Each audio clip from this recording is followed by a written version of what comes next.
पृथ्वी, जहाँ हम सब रहते हैं, जो एक बहुत बड़े यूनिवर्स में तैरता हुआ एक छोटा सा नीला बिंदु है। और आपने जो कुछ भी जाना है वह सब इसी पर ही मौजूद है। लेकिन इस पूरे यूनिवर्स के कंपैरिजन में हमारी पृथ्वी कितनी छोटी है। चाहे हम इस यूनिवर्स को कितना भी बड़ा क्यों न समझे, ये हमारी कल्पना से बहुत ज़्यादा बड़ा है। इस यूनिवर्स का बस वो हिस्सा जिसे हम देख सकते हैं 93 बिलियन लाइट ईयर्स डायमीटर का है। पृथ्वी के सबसे पास है चांद। हालांकि चांद हमारी पृथ्वी से उतना पास नहीं है जितना हमें लगता है। रियलिटी में चांद पृथ्वी से 3,84,000 किलोमीटर दूर है। इतनी दूरी के बीच में 30 पृथ्वी आसानी से फिट हो सकती है। अगर 100 किलोमीटर प्रति घंटे की लगातार स्पीड से कार चलाते हैं तो इस दूरी को पूरा करने में लगभग 160 से ज़्यादा दिन लग जाएंगे।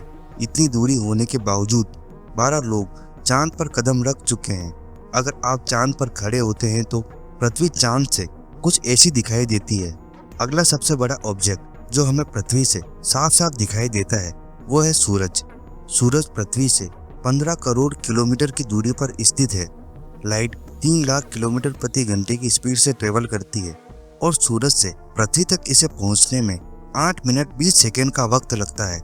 900 किलोमीटर प्रति घंटे की स्पीड से उड़ने वाले एक कमर्शियल प्लेन से इस दूरी को तय करने में 19 साल लगेंगे। इससे आप ये अंदाजा लगा सकते हैं कि हमारा सोलर सिस्टम कितना बड़ा है। मंगल ग्रह की सतह से ली गई एक तस्वीर में पृथ्वी बस एक छोटे से बिंदु के रूप में दिखाई देती है। पृथ्वी और मंगल ग्रह के बीच की दूरी 54.6 मिलियन किलोमीटर है। लेकिन ये दूरी हमेशा एक जैसी नहीं रहती, क्योंकि दोनों ग्रह जब सूर्य के विपरीत दिशाओं में होते हैं तो उनकी दूरी 401 मिलियन किलोमीटर तक बढ़ जाती है। जैसे ही हम अपने सोलर सिस्टम के सबसे बाहरी किनारे की तरफ बढ़ते हैं तो हम नेपच्यून तक पहुंचते हैं, जो पृथ्वी से लगभग 4.5 बिलियन किलोमीटर दूर स्थित एक बर्फीला विशाल ग्रह है, जहां सूर्य का प्रकाश पहुंचने में लगभग 4 घंटे 15 मिनट लगते हैं। जो हमें ये बताता है कि हमारा सोलर सिस्टम हमारी सोच से कितना ज्यादा बड़ा है। वॉयेजर 1 नासा का एक स्पेसक्राफ्ट जिसे करीब 47 साल पहले लॉन्च किया गया था। यह पृथ्वी से सबसे दूर भेजा गया स्पेसक्राफ्ट है और यह इस समय पृथ्वी से करीब लगभग 25 अरब किलोमीटर दूर है। अपनी सबसे लास्ट पिक्चर जो वॉयेजर 1 ने खींची थी वह हमारे ग्रह और सोलर सिस्टम की थी। इस पेल ब्लू डॉट के नाम से मशहूर पृथ्वी की पिक्चर जब वह हमारी पृथ्वी से 6 बिलियन किलोमीटर दूर था। प्रेजेंट में वॉयेजर 1 17 किलोमीटर प्रति सेकंड की स्पीड से आगे बढ़ रहा है और इस स्पीड से भी ये हमारे सोलर सिस्टम को अगले 30,000 सालों तक पार नहीं कर सकता। हमारे सोलर सिस्टम के बिल्कुल किनारे पर ऊट क्लाउड मौजूद है, जहां हमारे सोलर सिस्टम मिल्की वे के सूर्य का प्रभाव खत्म हो जाता है और इंटरस्टेलर स्पेस के एक बहुत बड़े एरिया की शुरुआत होती है। एक बार जब हम अपने सोलर सिस्टम से निकल जाते हैं तो इस एरिया के साइज का अनुमान लगाने के लिए लाइट ईयर्स यानी प्रकाश वर्ष का यूज करते हैं, जो कि पृथ्वी के एक साल में लाइट के द्वारा तय की गई दूरी है, जो लगभग 9.46 ट्रिलियन किलोमीटर है। यानी कि सूर्य का प्रकाश एक साल में इतने किलोमीटर दूर तक जाएगा। और प्रोक्सिमा सेंटोरी सूर्य के बाद हमारे सबसे पास का तारा है, लेकिन यह अभी भी पृथ्वी से 4.24 लाइट ईयर्स दूर है। अगर वॉयेजर 1 सही दिशा में जा रहा होता तो प्रोक्सिमा सेंटोरी तक पहुंचने में 70,000 साल से ज्यादा का समय लगता। जब हम पूरी मिल्की वे गैलेक्सी को देखते हैं जहां हमारी पृथ्वी मौजूद है, जिसका डायमीटर लगभग 1 लाख लाइट ईयर्स का है, जिसमें सैकड़ों अरबों तारे हैं और हर एक के पास संभावित रूप से अपना एक प्लेनेटरी सिस्टम है। हम जो सितारे देखते हैं उसमें से ज्यादातर वास्तव में वहां मौजूद चीजों का केवल एक छोटा सा हिस्सा है।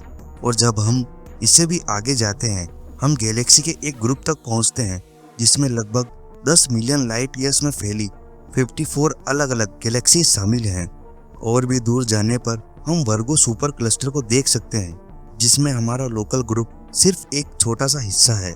सुपर क्लस्टर के अंदर हमारे लोकल गैलेक्सी ग्रुप के जैसे कम से कम 100 और छोटे बड़े गैलेक्सीज के ग्रुप मौजूद हैं, जो हमारी यूनिवर्स की विशालता को उजागर करता है, जिसके एक एंड से दूसरे एंड तक की दूरी 110 मिलियन लाइट ईयर्स है। वर्गो सुपर क्लस्टर मौजूद है लानियाकिया सुपर क्लस्टर के अंदर। जो गैलेक्सीज का एक बहुत बड़ा ग्रुप है। ये 560 मिलियन लाइट ईयर्स में फैला हुआ है। इस सुपर क्लस्टर में न केवल हमारी गैलेक्सी है बल्कि 1 लाख और गैलेक्सीज भी शामिल हैं। और ये सुपर क्लस्टर भी पूरे ऑब्जर्वेबल यूनिवर्स का एक छोटा सा हिस्सा है, जिसमें वो सब कुछ शामिल है जिसके बारे में हम जानते हैं, जिसमें कम से कम 2 ट्रिलियन गैलेक्सीज शामिल हैं। और ये लगभग 93 बिलियन लाइट ईयर्स डायमीटर में फैला हुआ है। और इससे ये सवाल भी उठता है कि अगर यूनिवर्स केवल 13.8 बिलियन ईयर्स पुराना है तो ये इतना विशाल कैसे हो सकता है। इसका उत्तर ये है कि ये यूनिवर्स बिग बैंग के बाद से ही लगातार बढ़ता जा रहा है और सेलेस्टियल बॉडीज के बीच की दूरियां बढ़ा रहा है। ऑब्जर्वेबल यूनिवर्स विज्ञान के सबसे बड़े रहस्यों में से एक है और शायद ही हम ये कभी खोज पाएंगे कि ऑब्जर्वेबल यूनिवर्स से परे क्या है। स्पेस के कुछ एरिया हमसे लाइट की स्पीड से भी ज़्यादा तेजी से दूर हो रहे हैं, जिससे वे हमेशा के लिए हमारी पहुंच से दूर हो गए हैं। ऑब्जर्वेबल यूनिवर्स में वह सब कुछ शामिल है जिसके बारे में प्रेजेंट टाइम में हमारे पास जानकारी मौजूद है। ये पूरी तरह पॉसिबल है कि इससे दूर का यूनिवर्स हमारी समझ से कहीं ज़्यादा बड़ा और असाधारण हो। हम इस बात से बिल्कुल अनजान हैं कि वहाँ और क्या मौजूद है, क्योंकि कुछ मामलों में प्रकाश हम तक पहुँच ही नहीं सकता, क्योंकि स्पेस के कुछ एरियाज हमसे लाइट ईयर्स की स्पीड से भी तेजी से दूर हो रहे हैं, जिससे वे हमेशा के लिए हमारी पहुँच से दूर हो गए हैं। इसका मतलब ये है कि ऐसे बहुत से स्थान हैं जिसके बारे में हम कभी नहीं जान सकते। ऑब्जर्वेबल यूनिवर्स चाहे कितना ही बड़ा क्यों ना हो, वह बस ब्रह्मांड का एक छोटा सा हिस्सा है और हमारा सोलर सिस्टम और हमारी मिल्की वे गैलेक्सी असाधारण रूप से रेगिस्तान में एक धूल के कण के समान है। लेकिन अभी भी बहुत कुछ है जो हमारा इंतजार कर रहा है। अगर हम आज की प्रेजेंट टेक्नोलॉजी का यूज करके धरती जैसा एक और ग्रह ढूंढ भी लेते हैं किसी और गैलेक्सी में जो इंसानों के रहने लायक हो या जहां जीवन मौजूद हो, वहां तक पहुंचने में सदियां लग जाएगी।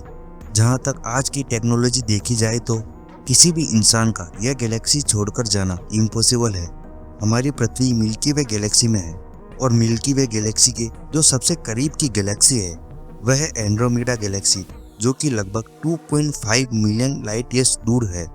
मिल्की वे गैलेक्सी से अगर हमारे मौजूदा स्पेसक्राफ्ट का इस्तेमाल करें वहां तक जाने के लिए, जिसकी स्पीड 28,000 किलोमीटर प्रति घंटा है, इस स्पीड से वहां तक जाने में लगभग 95 बिलियन साल लग जाएंगे।